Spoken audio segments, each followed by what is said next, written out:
کچھ بات اسموک کی صورتحال کی۔ پنجاب میں اسموک اور دھند کی صورتحال میں بہتری، لاہور کو آلودگی سے نجات نہ مل سکی ہے، جبکہ کراچی بھی دنیا کے آلودہ ترین شہروں میں دوسرے نمبر پر آ گیا۔ کراچی میں فضائی آلودگی کے ڈیرے، شہر قائد دنیا کے آلودہ ترین شہروں میں دوسرے نمبر پر آ گیا۔ پنجاب میں اسموک اور دھند کی صورتحال میں قدرے بہتری، لاہور آلودہ ترین شہروں میں تیسرے نمبر پر چلا گیا۔ اسموک پاکستانیوں کے لیے بڑا روگ، 68% پاکستانیوں کو اسموک کے باعث طبی مسائل کا سامنا۔ بڑی تعداد میں عوام سانس کے امراض میں مبتلا۔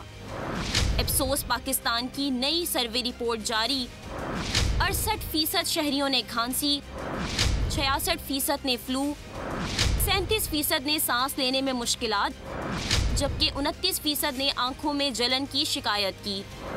متاثرین کی سب سے زیادہ شرح پنجاب میں 77% ریکارڈ کی گئی، جس میں راولپنڈی، اسلام آباد میں 87% اور لاہور میں 84% افراد نے سانس کے امراض میں مبتلا ہونے کا بتایا۔ پشاور میں 76% نے اسموک کے باعث سانس کے امراض میں مبتلا ہونے کی شکایت کی۔ سبسکرائب کریں اور بیل دبائیں تاکہ کوئی خبر رہ نہ جائے۔